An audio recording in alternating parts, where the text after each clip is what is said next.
Bonjour à tous, j'espère que vous allez bien. Je suis ravie de vous retrouver aujourd'hui pour les énergies de votre vie émotionnelle et sentimentale. Alors déjà, cette vidéo s'adresse à vous.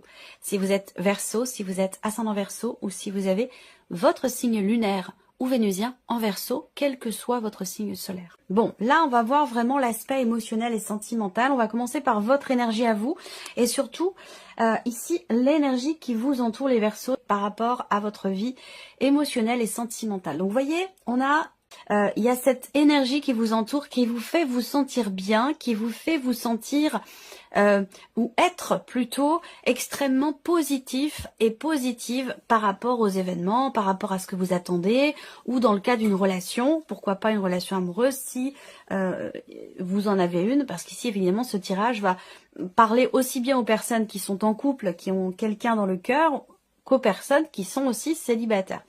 Quoi qu'il en soit, quelle que soit votre situation, on voit bien que concernant votre équilibre émotionnel, concernant votre vie sentimentale ou un relationnel qui est important, l'énergie qui vous entoure vous amène à être positive, à y croire, à être ouverte d'esprit, à ouvrir aussi votre cœur, une énergie qui vous entoure qui peut vous amener, vous inviter effectivement à être dans l'ouverture du cœur, dans l'ouverture finalement à l'autre. Voilà, de manière plus générale. On va regarder quel est votre état d'esprit, les Verseaux, concernant votre vie émotionnelle ou votre vie sentimentale. Vous avez l'énergie de l'empereur, c'est-à-dire que vous savez ce que vous voulez, vous savez où vous allez, vous savez également ce que vous ne voulez plus. Il y a ce côté, avec l'empereur, quelque chose comme ça qui, dans votre tête, est très carré, très clair. Il y a une limpidité, et ce que je peux voir pour certains d'entre vous, il est possible que vous soyez focalisé sur un relationnel avec quelqu'un qui est du signe du Bélier. En tout cas, avec cette énergie-là dans votre état d'esprit, effectivement, vous êtes un peu comme un rouleau compresseur, comme un bulldozer. Il y a cette idée vraiment d'être tout à fait au clair par rapport à ce qu'on veut et par rapport aussi à ce que l'on ne veut plus. Et ça, c'est très très important. Voilà. Vous avez peut-être aussi, pour certains d'entre vous, à l'esprit de mettre carte sur table par rapport à une situation. Donc peut-être une ambiguïté, un manque de clarté. Donc là, on voit, si c'est le cas, vous avez à l'esprit de clarifier les choses, de mettre carte sur table, de définir une bonne fois pour toutes le cadre d'une situation, d'une relation, de faire en sorte que les choses soient claires une bonne fois pour toutes. Voilà. Alors, on regarde ce que vous ressentez au plus profond de vous concernant votre vie émotionnelle et sentimentale. Le valet d'épée. Alors, avec cette énergie-là, dans les ressentis, il est possible que vous ressentiez au plus profond de vous-même que quelque chose de nouveau arrive à vous ou est en train de se préparer pour vous. Et c'est peut-être aussi... Ça va avec cette idée d'être ouverte.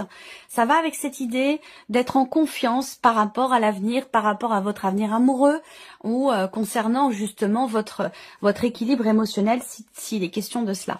En tout cas, au niveau des ressentis profonds, on voit que visiblement, vous sentez que quelque chose de nouveau arrive ou que quelque chose de nouveau se prépare. Il y a aussi une volonté d'être dans la découverte. Il y a aussi un désir d'être, cette envie, ce désir d'être surpris ou d'être surprise. On a envie quelque part de vibrer et je pense que ça va avec aussi ce qu'on disait tout à l'heure par rapport à l'énergie qui vous entoure.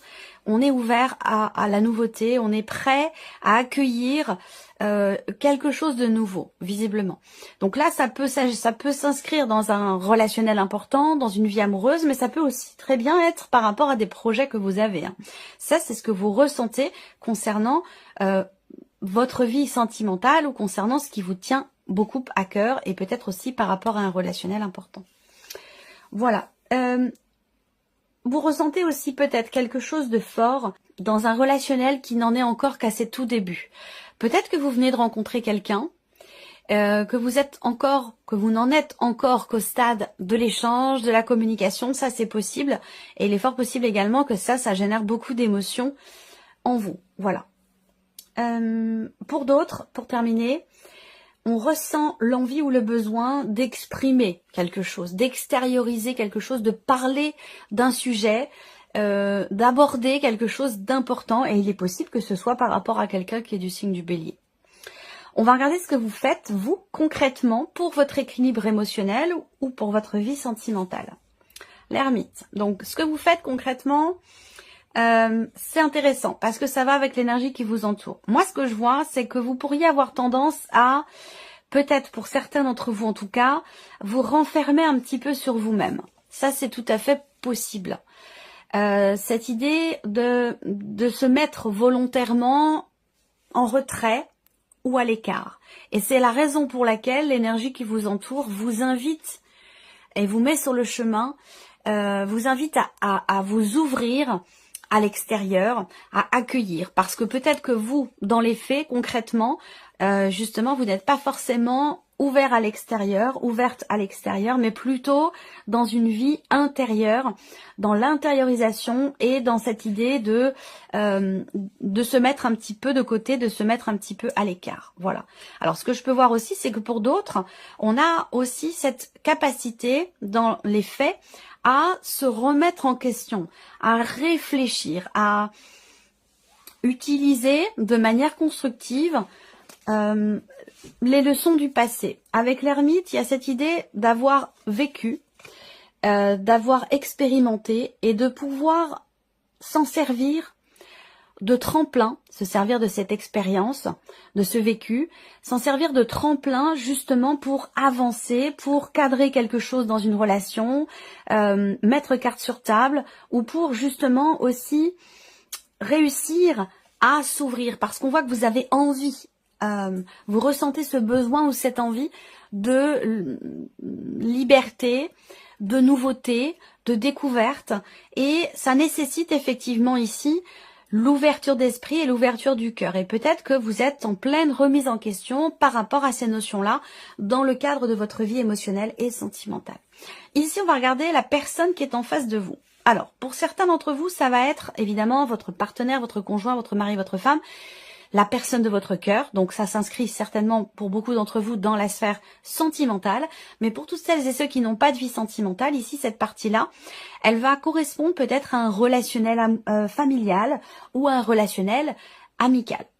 Alors, on commence ici l'énergie qui entoure la personne qui est en face de vous. Séduction, tentation, flirt. Alors, on a une énergie, c'est marrant parce que j'ai l'impression d'avoir déjà eu ce cas de figure ici pour un autre signe. L'énergie qui entoure la personne qui est en face de vous, c'est une énergie qui l'amène à être quelque part dans le... On a quelqu'un qui... Alors, je dirais dans la séduction, mais c'est pas forcément purement amoureux. Hein. On peut vouloir plaire à tout prix. On peut ici... sans pour autant que ce soit amoureux. Vous comprenez, il y a cette volonté ici de se mettre en avant. Donc l'énergie qui entoure la personne qui est en face de vous, c'est une énergie qui l'invite justement à se mettre en valeur, à se mettre en avant, à faire des efforts, à prendre soin de lui ou prendre soin d'elle. Voilà. On va regarder l'état d'esprit de cette personne qui est en face de vous. Alors, la personne... bon, elle semble être un petit peu au bout du rouleau, ou elle ressent le fait d'être un peu au bout de quelque chose, mais pas tout à fait complètement, et de ressentir une forme de fatigue et d'épuisement. On peut avoir quelqu'un aussi qui est dans quelque part dans la retenue, dans le sens où c'est quelqu'un qui peut mettre des barrières. Voilà. Quelqu'un qui peut ressentir qui peut vouloir se protéger, se préserver. Donc là, on a une barrière. Et on a une énergie ici qui entoure la personne, qui l'invite justement à aller vers l'autre, à aller vers les autres de manière générale. Parce que là, on a quelqu'un qui est plutôt à poser des distances, à mettre des barrières ou à être dans peut-être la retenue, la méfiance, pourquoi pas, ça c'est possible aussi. Hein. Voilà, quelqu'un qui aurait tendance quand même à se protéger, à se préserver. On a aussi quelqu'un qui essaie de tenir bon par rapport à quelque chose, mais qui commence un peu à fatiguer. Alors, on va voir ce que cette personne ressent par rapport à vous concernant votre relation. Bon, alors on a quelque chose de très fort, de très intense. Le soleil dans les ressentis profonds concernant votre relation, on a des émotions très positives. Donc on a ici peut-être beaucoup d'amour, si on est dans un relationnel amoureux. L'amour avec un grand A de toute façon n'est pas qu'amoureux, hein, ça peut être amical ou familial. En tout cas, on a une intensité forte et positive dans les ressentis profonds. On a de la joie. Ce que cette personne ressent par rapport à vous, c'est peut-être le fait que vous lui apportez une certaine chaleur humaine, vous lui apportez une forte et belle énergie qui l'aide à tenir bon, justement, ici, par rapport à quelque chose de particulier. Donc ça peut être lié à une situation professionnelle, à une situation familiale compliquée, peu importe. On voit que là, cette personne-là, elle ressent quelque chose de très positif par rapport à vous, de très intense, et elle ressent aussi peut-être le fait que, effectivement, vous lui apportez l'énergie nécessaire pour tenir bon face à quelque chose d'important, de particulier. Qu'est-ce que cette personne fait concrètement pour votre relation, dans votre relation? Le magicien. Cette personne, elle est en capacité à se réinventer.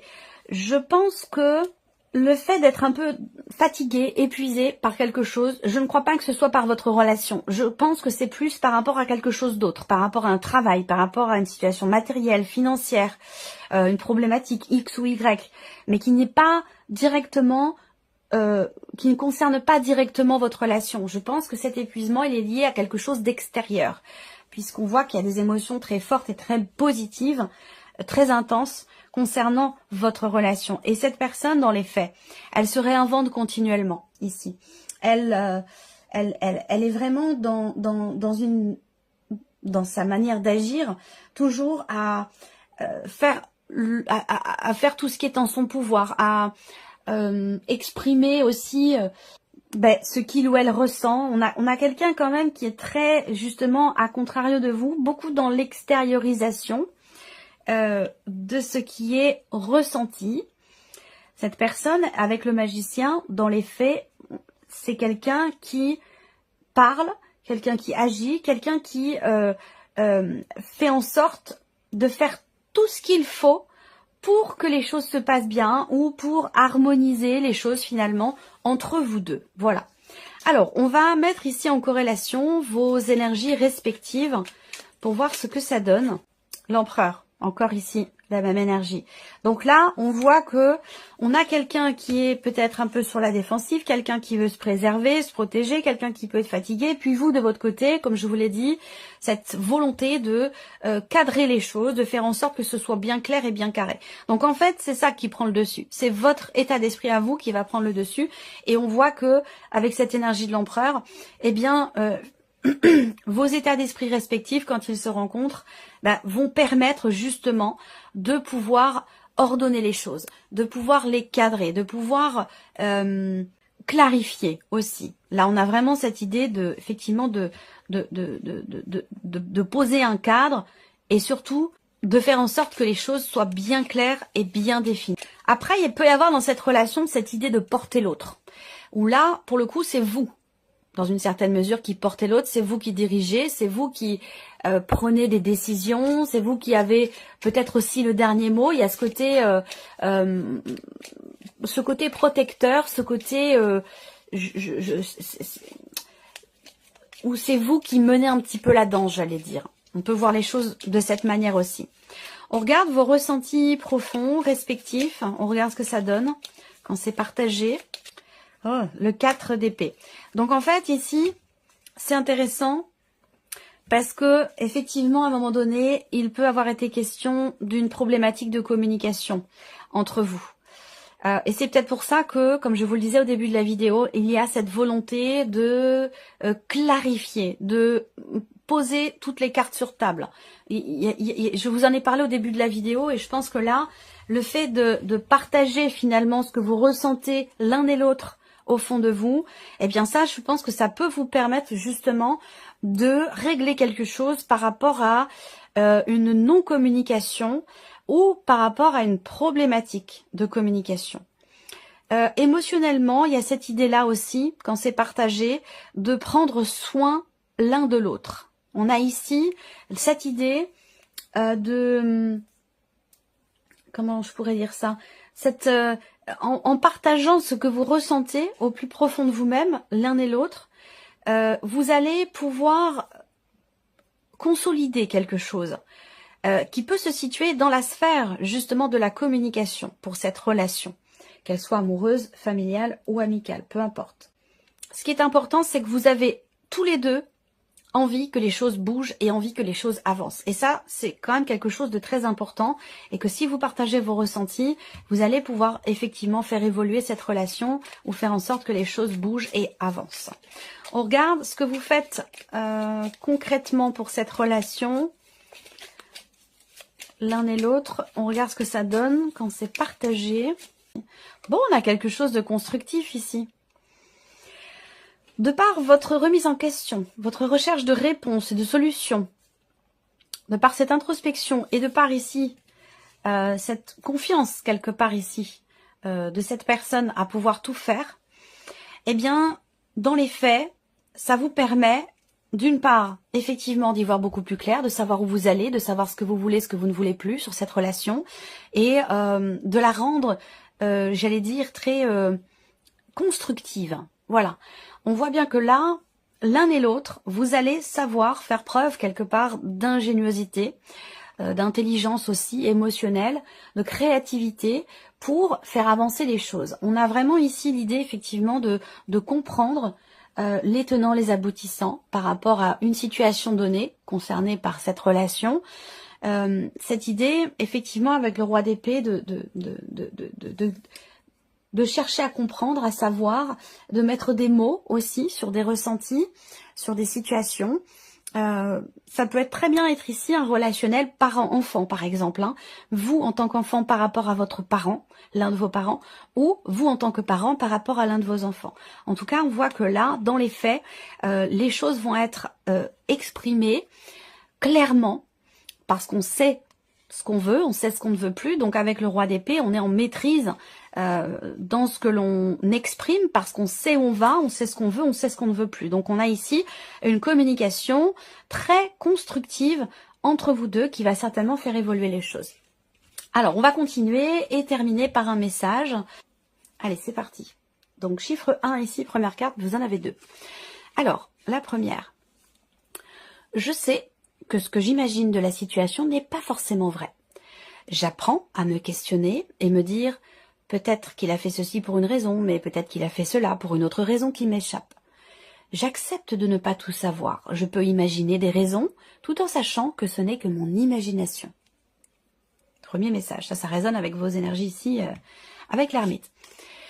Deuxième message ici, je n'ai pas le pouvoir de changer cette situation, mais j'ai le pouvoir de changer mon humeur. Je peux diriger mes pensées quand je sens que la situation me touche. Il y a des jours où je réussirai et il y a des jours où ce sera plus difficile. Et c'est très bien ainsi. Voilà, si vous avez choisi la première carte ou le chiffre 1. Ici, deuxième carte, chiffre 2 pour vous les Verseaux. J'identifie une de mes croyances limitantes et je la remets en cause. Et si ce que je crois n'était pas la vérité? Mon seul baromètre est mon corps. Il est ma boussole de vérité. Quand je me sens mal, j'observe mes croyances et mes pensées. Et quand je me sens bien, j'observe mes nouvelles croyances, mes nouvelles pensées sur moi-même et sur le monde, sur l'extérieur. Troisième carte, chiffre 3, ici. J'ai une part de responsabilité dans les tensions que je vis avec l'autre. Peut-être dans le cadre d'un blocage, d'une problématique de communication, par exemple, on en a parlé dans votre tirage. En y réfléchissant attentivement, le conflit ne commence jamais à la première attaque, mais à la deuxième, quand je choisis de répondre à celle-ci. Voilà pour vous, mes chers Verseaux. J'espère que cette vidéo vous a plu, que ce tirage résonne en vous. Merci à vous, merci de votre présence, de votre fidélité, merci pour votre écoute. On se retrouve très bientôt pour les prochaines vidéos. Prenez soin de vous. Au revoir.